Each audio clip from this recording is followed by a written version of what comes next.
Hello and welcome. I am Dr. Lara, a clinical pharmacist specializing in functional medicine, as well as a certified yoga teacher and Reiki master. I run a truly integrative health coaching practice encompassing functional medicine lab testing, yoga and meditation, and a sprinkling of Reiki energy medicine. Join me here on Light Body Radio to break through your health plateau and come into alignment with your natural vitality.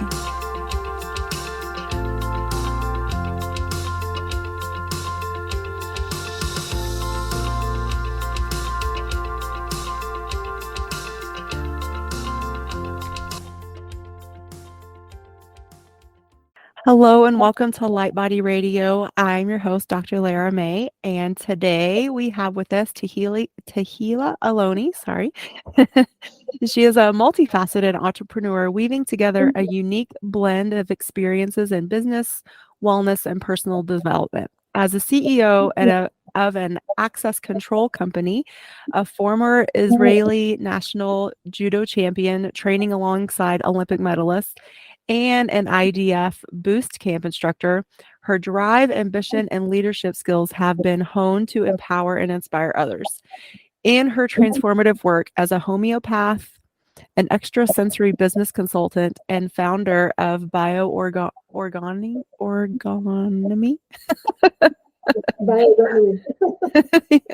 for business, Tehilla synergizes her extensive knowledge of Kabbalah, spiritual practices, NLP, and internal martial arts, offering a holistic approach that nurtures both personal well-being and business success.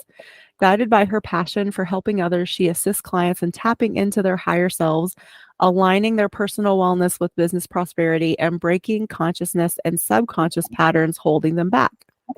Welcome. This is going to be a really interesting conversation, I think. It's a pleasure to be here, Dr. Lara. I'm looking forward to it.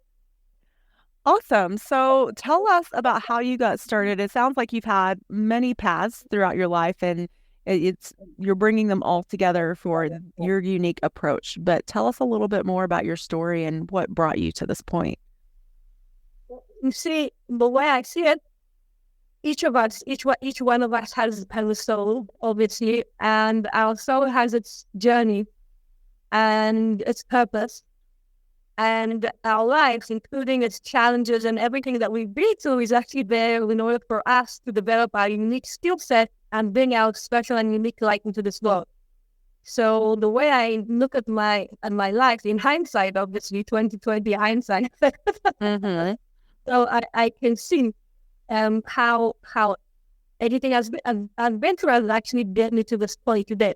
So at the very young age, about the age of 6, I started training judo, which is a martial art, and I became a national judo champion. I was the national judo team, and that developed in me resilience, self-discipline, and many positive traits.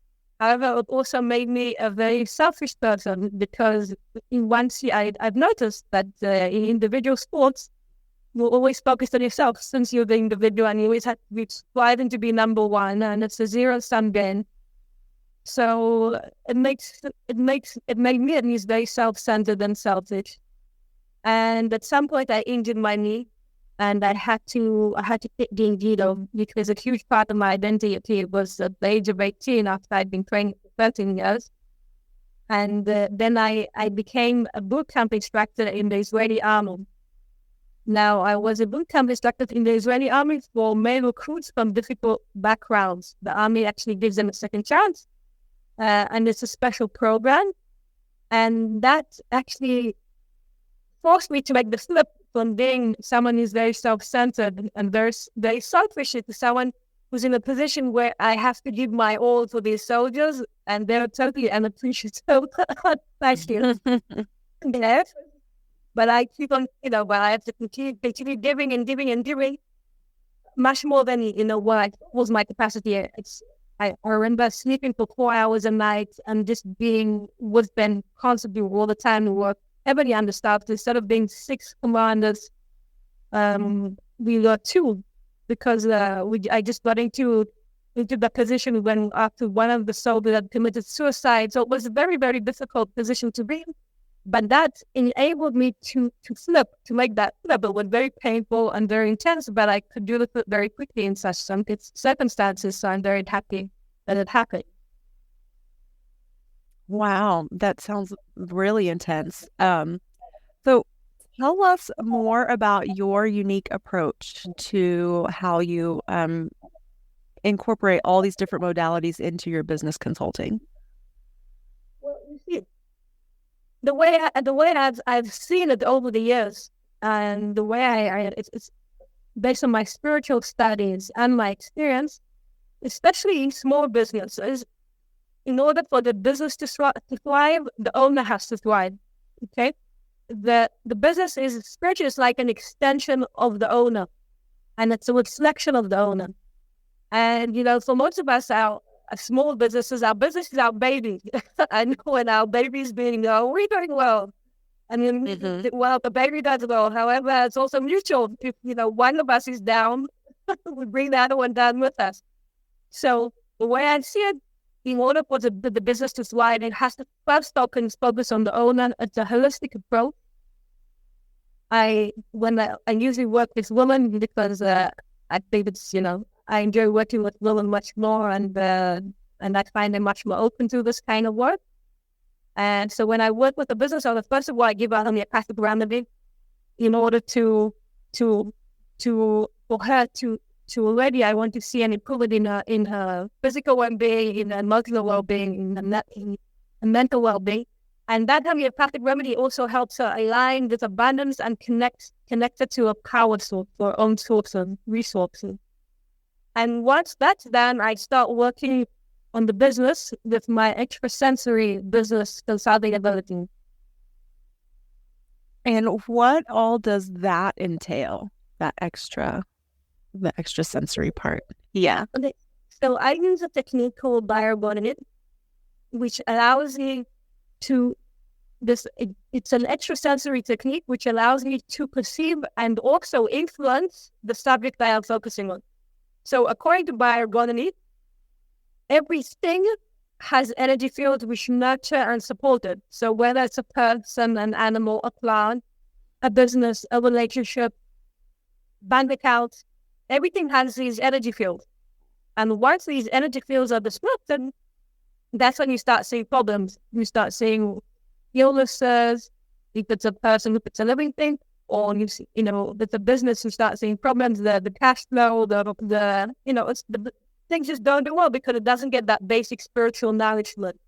So what I do using Bio-Orgonomy, first of all, I diagnose the energy fields of all the key stakeholders, I call it, in the business. And then if they need to be repaired, I repair these energy fields.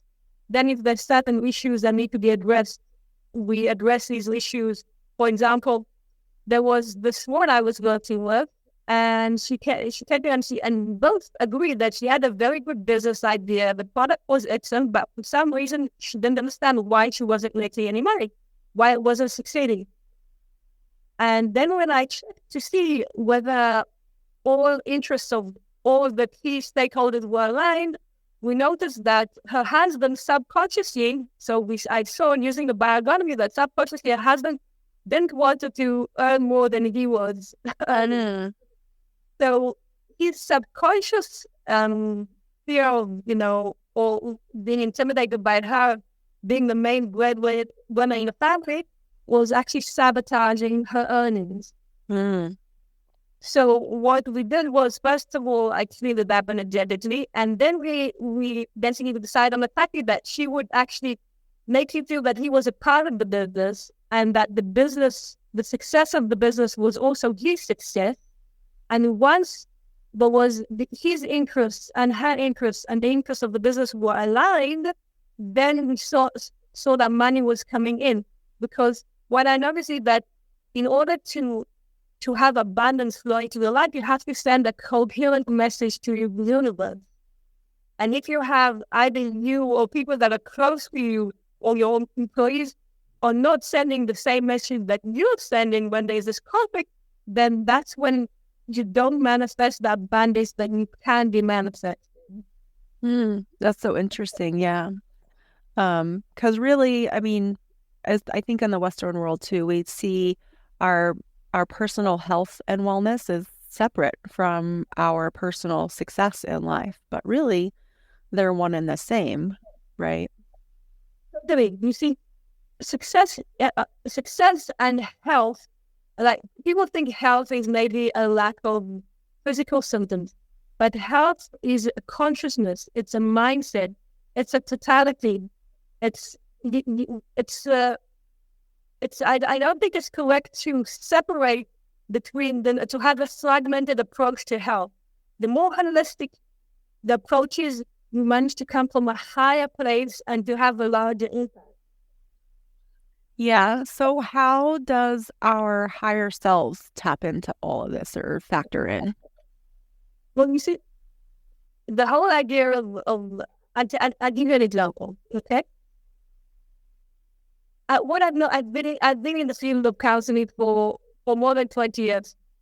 And I've noticed no matter who I've spoken to, everyone wants the same four things, okay? Everyone wants to be healthy. Everyone wants to be loved, appreciated, and valued. Everyone wants money. And if you're a woman above 40, most likely you also want to lose weight. Now, the thing is that, when I say everyone, it's 99%, okay? Mm-hmm. Now, the thing is that most people take the exact wrong approach in order to achieve these goals, okay? When it comes to health, people take medication, which usually only addresses the symptom and not the underlying reason for the problem, and also creates dependencies on side effects. When it comes to being loved and valued, most people have like a victim mindset and they keep on blaming other people for their problems, and then they develop toxic relationships instead of working on their self-development. When it comes to money, in Israel, we have a saying that if you work too hard, you don't have time to make money. Okay. I like that. So most people are too busy with the daily grind, and they don't lift their head, just to think out of the box and to, think strategically about their income and increasing their income. And when it comes to weight loss, well, that actually goes about saying, everyone knows the yo-yo diet, then you go up, you go down, and then slowly you stop going down and you go more up. And the metabolism slows down and your self-esteem goes down, and levels of frustration and anger just rise. Mm-hmm. So, yo-yo diets have also proven not to be the answer. And I always describe this. I always tell the story about this garden. Like, imagine a beautiful garden in ancient in Old Jerusalem, which has the most lovely trees and flowers and birds and bees. And everyone who just walks next to the garden just stops in order to enjoy the fragrances coming from the lemon tree and the orange tree. And then one day, the owner, who loves his gardens, the apple of his eye, starts noticing that there are no more birds, no more bees, and the trees are dying, the flowers are bleeding, and he's panicking. He starts, shooting in all directions, like that, saying he will try to find, getting experts from here, from there. So he's got an expert for the grass, who puts horse manure all over his garden. Uh-huh. How that turned out. And then the tree expert, he started building supports for the trees. And you can imagine what that looks like. And then someone's putting, water with sugar all around the garden to stop trying to grow the bees. And nothing's really working, but the garden just keeps on deteriorating. Until one day, his friend comes over, and he's got this little boy of 5, and they're walking around the garden trying not to step on the horse manure. Yeah. The boy points out and says, "Father, what's that there in the corner?" And they see that the water pipe, which was supposed to bring the water to the garden, was broken. Then you see, we're all gardens, and we all need to be connected to the source, to the water. And that's what I do. Once you're connected, I use homeopathy, I use Bio-Orgonomy. Once you're connected to the source, then water flows, and whatever needs to grow in the garden just grows. The garden will flourish. Once it gets enough water, that's the basic need. So most people, instead of Like they take this fragment of the boat and they try, 60 of these different things in the garden instead of treating the underlying cause, going to the soul. So that's my key approach, and I see amazing results. Awesome. Well, tell us if you can maybe give us an example of how the bioorgonomy is used to diagnose and optimize a client's business. That sounds really interesting. So the first thing I do is I check key elements in the business, like using bioergonomy. So first of all, I make sure that the client has 100% energy fields, that the emotional heart has 100% energy field, the emotional brain has 100% energy field. I can also go, if there's specific problems with specific symptoms, I also check the energy field. Once I do that, I check the business, I check the bank accounts, I check key elements in the business, whether it's sales, cash flow, management, the atmosphere, and I make sure that all these different elements have 100% energy field. And if there are issues, then you look into these specific issues as why things are moving. Just like I gave the example with that woman that we had the husband, who was subconsciously sabotaging the income.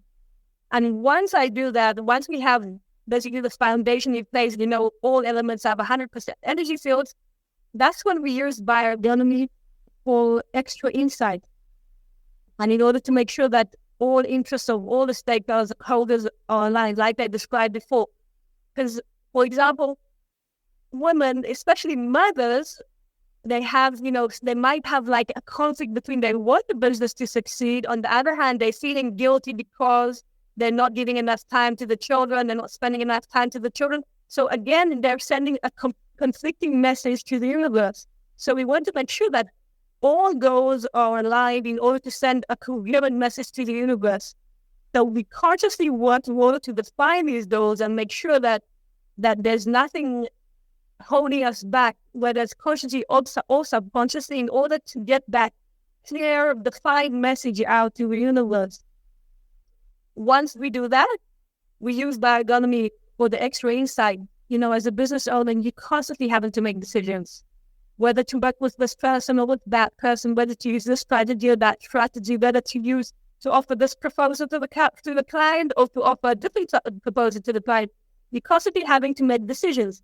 And this is where the bioergonomy's extra insight comes in. So I have, for example, a woman in Africa where she was working, and one of the employees was heavily embezzling on, in the company, and didn't know exactly she didn't know who that was. And I just went over the names of the different employees, and then figured that, I pointed her out, who it could be, and then she checked it out and she verified that. So there are, I have the women, coming to me and saying, I've got for the position of manager, I have like 5 options for people that I can hire. Who should I hire? And then I just check out the 5 options, and I tell her who seems to be the best, and what are his strengths and what are his weaknesses, and what she needs to prepare herself and focus on. Oh, okay. That sounds really cool. So how do the practices of Kabbalah and internal martial arts work and come into this equation? According to Kabbalah, one of the basic premises of Kabbalah, our idea is that there's the light and there's a vessel. So we want to work on the vessel, because the stronger and purer and larger the vessel is, the more light it can contain. And the more light it can contain, it means that the more light it can absorb into the world. So when we work on our self-development and on our lifestyle and habits, and we lead a healthy life, including, and we have healthy spiritual practices, that strengthens the vessel. And then we can actually bring more light into this world. And internal martial arts is a great way to strengthen the vessel. Yeah, so I think it's important for all of us to really sort of take a step back, and we can only, I sort of talk about this a fair amount too, is you can only really pour from a cup that's full.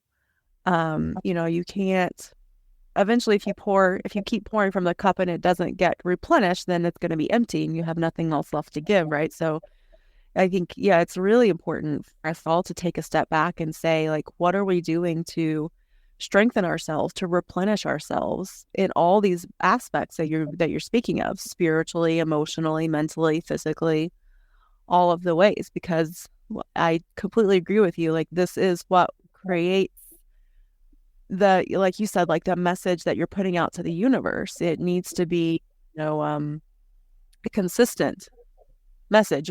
What you put out is what you get back, right? So yeah, it's super important.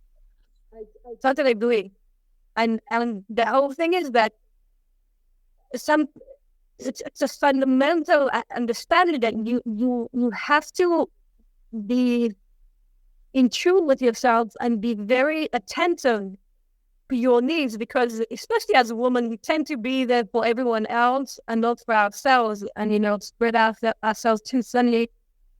And it's so important to take care of our well-being and give ourselves time and permission to rejuvenate and rest when there needs to be.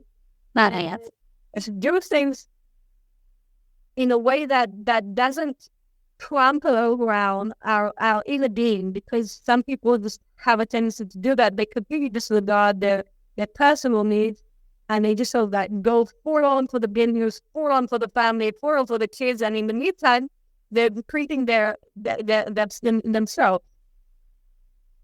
Yeah, absolutely. So tell us about a time, or show us, maybe give us an example of how you help your clients break those subconscious patterns that are really inhibiting their success. Well, you see, what I love about homeopathy is that it's completely effortless. Okay, so once you take the difficult part of homeopathy is actually getting the remedy. There's like something like 5,000 to 6,000 homeopathic remedies. Okay, made from all these different substances, and the whole idea is that you want to match one remedy to the entirety of an individual person, meaning that in order to give a good remedy to someone, you have to take into account all their physical, mental, and emotional symptoms from the present and from their past, their life story, their surroundings, their likes, desires, and aversions. And once you have the totality of that picture, you have to find a remedy that fits like a glove to the entire story and pattern, because most of us, all of us actually operate on patterns now. Some of these patterns are good and some of these patterns are detrimental for our growth. And when you hear a person's story, I'd say it takes a bit of expertise, but as you practice and you evolve, you'll be able, I'd say I'm able to identify these patterns and give a homeopathic remedy, which connects them, like I said, to the water, to the source, and then whatever needs to be taken care of gets taken care of. Really, I don't come with an agenda. I don't say, okay, I'm going to give you a remedy for, I'd say, for slow metabolism, or for the rash you have on the back of your hand, or for the difficulties you have in the digestion. No, I don't treat the symptoms, I treat the person. So that's the idea. Once you treat the person, that's when you see the huge changes happen, because you're connecting them to the soul. Yeah, I love that. Yeah, that's so fascinating and so powerful too, right? It must be amazing to watch these transformations. It's amazing, because all they have to do is take a homeopathic remedy. Once they take the homeopathic remedy, you see, when a person is healthy, his desires and his needs are aligned. Meaning, you say you're short in magnesium, you'd want to eat a banana, okay, which is potassium, magnesium, or your natural desires are in accordance with your needs. However, when a person is unhealthy, then his desires are almost the opposite of his needs. Like, for example, people that want to smoke or are addicted to to drugs, the people that diabetics who want to consume sugar. So once a person is healthier, their desires are aligned with their needs, and these aren't just food cravings.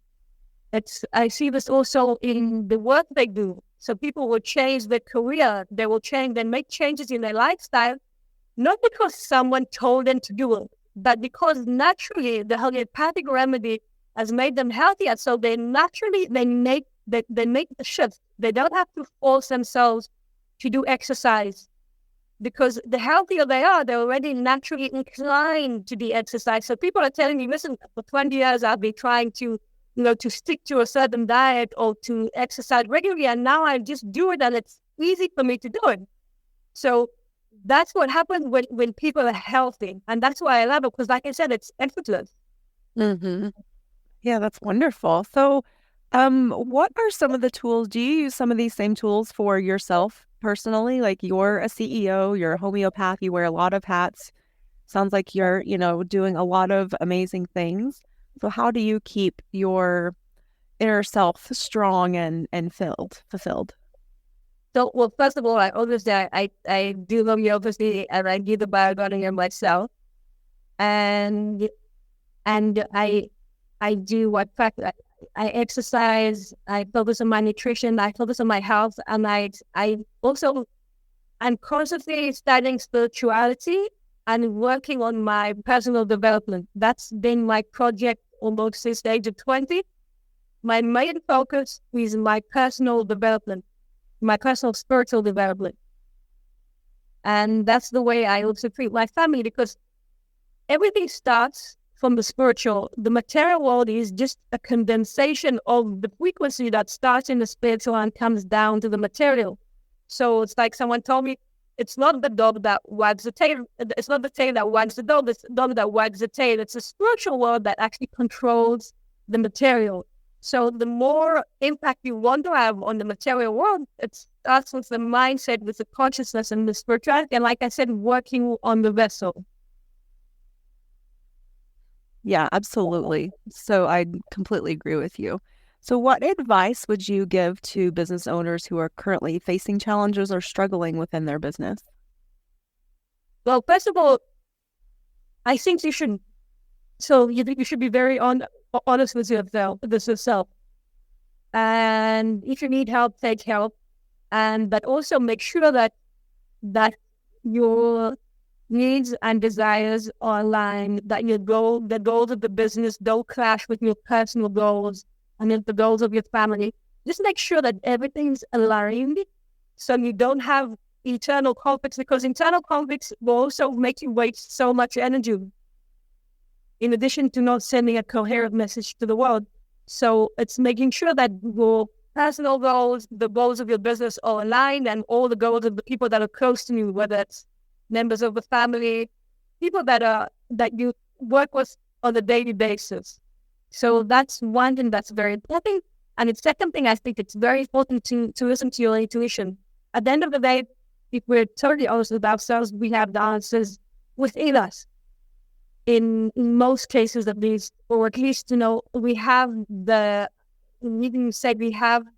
end of the rope. So you catch the end of the rope and you slowly start pulling. And the more you listen to your intuition, the more you pull the rope and the more will be revealed to you. Yes. I love it. So good. Okay, so tell people where they can find you. Well, I have my website. It's called bio4biz.com. It's spelled BIO, the number 4, BIZ.com, bio4biz.com. And then there's social media, which I used to be less focused on it, but now I'm reaching out more. There's Tehilla Aloni on LinkedIn. There's my recent Facebook, Tehilla Aloni, and Instagram, which I'm trying to figure out what's going on there. Awesome. Well, thank you so much for your time today. This has been such a pleasure and I think so insightful. And so if any of you out there are struggling with your success or your business, definitely reach out to Tehilla. It sounds like she has brought together a magical combination of modalities to really help people create success, both with their health and their business, which really, again, you can't, I don't really think, carve out just one area. Like true success is holistic, just like our health is holistic. So they're interlinked. So yeah, so thank you so much. Any last words before we finish up? I started with what I said about the journey of the soul and our calling in life.